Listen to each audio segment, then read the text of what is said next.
I am Shelby Williams with Plano City Council. Tonight's City Council meeting was the very first virtual City Council ever conducted in Plano.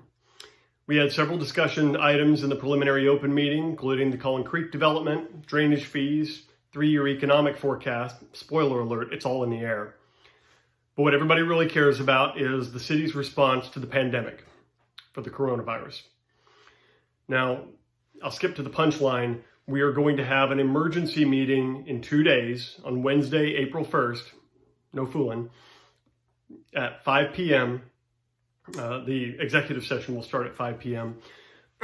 We are going to discuss adopting an ordinance that provides clarity and uniformity throughout the region. We did have a robust discussion tonight. Several things were mentioned. Protecting life is the number one goal. It is not the only goal. There are a number of things to balance. The danger right now is that people get their news from Twitter, which is a horrible, horrible news source. We are going to explore drafting an ordinance that provides clarity as to the businesses and behaviors that are required. Recognize that no measures we take, whether they're the ones we currently have, and Plano did adopt restrictions 2 weeks ago of our own prior to the Cullen County order.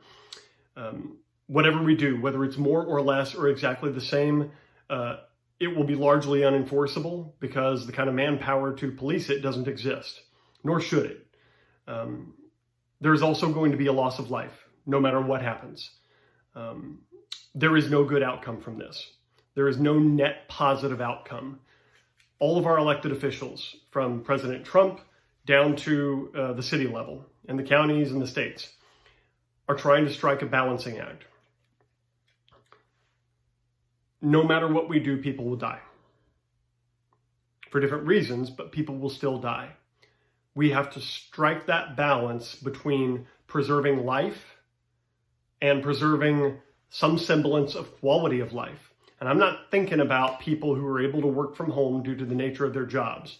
I'm thinking about people who are dependent on an income that requires in-person service and interaction. They're the ones that are going to be hardest hit by this. We have to figure out what is best to do to slow the spread of the virus. And I mean slow it. The whole point in flattening the curve isn't to eliminate the virus. It's to not overwhelm the hospital systems for the people who require hospitalization if they catch this. We've got to make sure, first and foremost, that the people of Plano are protected. And that is a difficult balance to strike. I don't have a magic bullet. I don't have a magic formula. Nobody does. This is uncharted territory, and the entire world is making it up as we go along. Please tune in on Wednesday. We're going to have an ordinance drafted that will be very clear in what we are restricting in the city and the behaviors that we are trying to promote. And make no mistake, it's not businesses that pose risk, it's behaviors of people.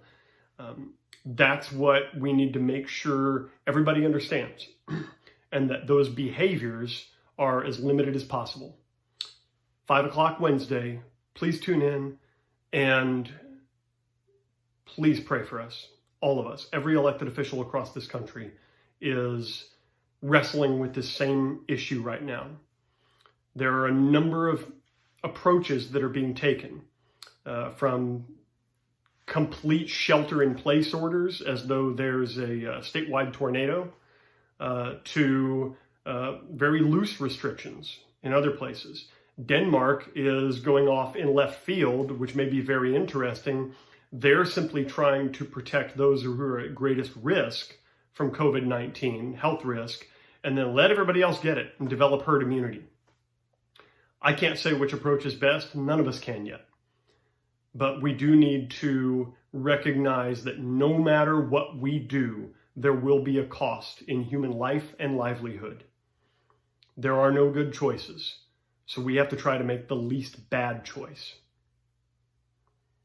Stay tuned. We'll be coming at you in 2 days. I'm Shelby Williams with Plano City Council.